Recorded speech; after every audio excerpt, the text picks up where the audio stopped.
Most people get this wrong when they try to start a company in Uruguay. They think it is just about registration, a quick bank account, and then they can start operating immediately. But here's the truth no one tells you.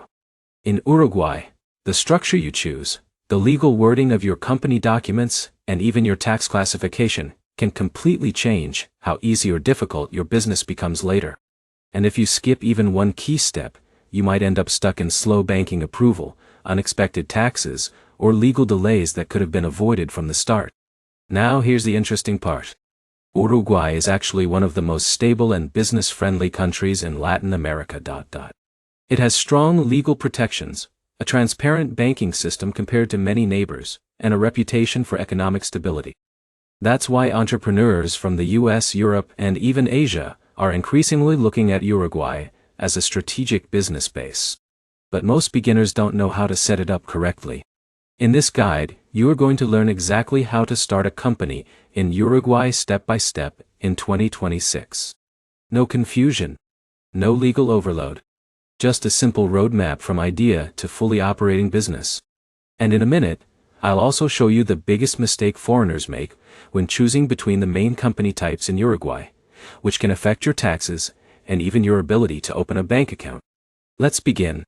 First, you need to understand the main types of companies in Uruguay.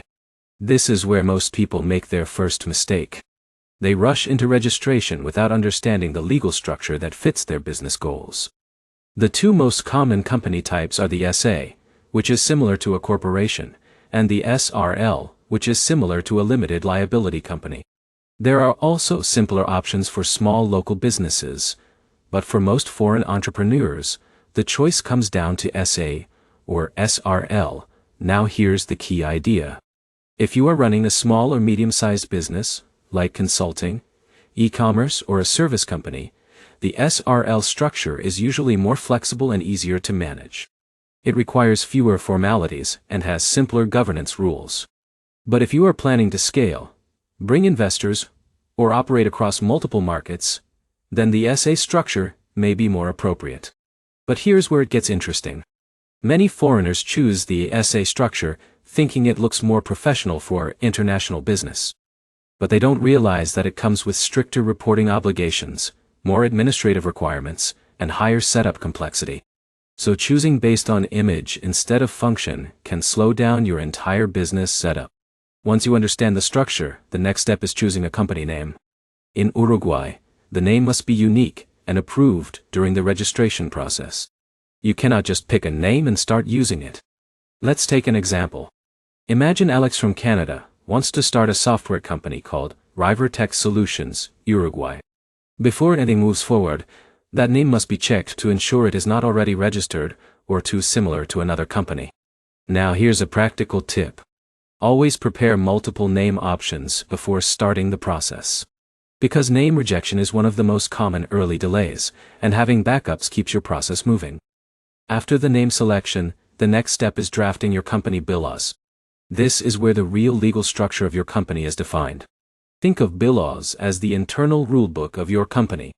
It defines ownership percentages, decision-making power, profit distribution, and what happens if a partner leaves or a dispute happens. In Uruguay, these documents must be drafted carefully, often with legal assistance, and they must follow formal legal standards. They are also submitted as part of the official registration process. Now, here's the problem most beginners don't expect. Even if you fully own the company, poorly written bylaws can create restrictions you did not intend. For example, you might need additional approvals for financial decisions, or limit your flexibility in management. This is why many entrepreneurs like Jake, who moved from the US to Montevideo to start a logistics business, always use a local legal professional for this step. It prevents long-term operational problems. Once your bylaws are prepared, the next step is notarization. In Uruguay, notarization is a critical legal requirement. A notary validates your documents and ensures they comply with local law.eu. Without notarization, your company cannot be officially registered. It is not optional. But here's where it gets interesting. Notaries in Uruguay are not just document certifiers. They are part of the legal validation process. So if something is incorrect in your documents, the notary will require corrections before proceeding. After notarization, your documents are submitted to the National Trade Registry. This is the official government body that records and approves all companies. Once your registration is approved, your company becomes legally recognized in Uruguay. Now let's pause here because timing matters. Registration can take different amounts of time, depending on document accuracy and workload. Most delays are not caused by the system itself, but by incomplete or incorrect paperwork. Now here's a simple strategy to avoid delays. Review everything carefully before submission, or use a local expert who understands the process. This alone can save you weeks. Once your company is officially registered, you will receive your tax identification number. This is essential because without it, you cannot open a bank account or legally invoice clients. Now, let's move to one of the most important and sometimes difficult steps: opening a corporate bank account in Uruguay. Uruguay has a strong and regulated banking system, but banks are careful, especially with foreign-owned companies. They require full documentation, proof of company activity, and sometimes explanations of your business model. Let's take an example. Imagine John from the UK opens a consulting company in Uruguay. Even after registration, he may need to show contracts, business plans, or expected transactions to satisfy bank compliance requirements. Now here's the problem most people face. They assume company registration guarantees bank approval. It does not. Banking approval is a separate compliance process. In a minute, I'll show you how to improve your chances of getting bank approval faster, because this is where many entrepreneurs experience delays. Next comes tax registration. In Uruguay, companies must register with the tax authority, known as DGI. This determines your tax obligations, reporting structure, and compliance requirements. Uruguay's tax system is considered relatively structured and transparent. There are corporate taxes, VAT systems, and specific regimes depending on your business activity. But here's the key point. Choosing the wrong tax category at the beginning can create ongoing compliance issues. So it is important to classify your business correctly from the start. Now let's talk about hiring employees. If you plan to hire staff in Uruguay, you must comply with labor laws and register employees officially. This includes social security contributions and employment contracts. Even small companies must follow these rules. Informal employment can lead to penalties and legal complications. Now here's where things become strategic. Many foreign entrepreneurs also consider residency in Uruguay while operating their company. Uruguay offers relatively stable residency pathways for business owners and investors. But company formation and residency are separate processes. You can do one without the other, but combining them can make long-term operations easier if you plan to live in the country. Now let's talk about costs. Starting a company in Uruguay is generally more expensive than some offshore jurisdictions, but it offers significantly more stability, legal protection, and banking credibility.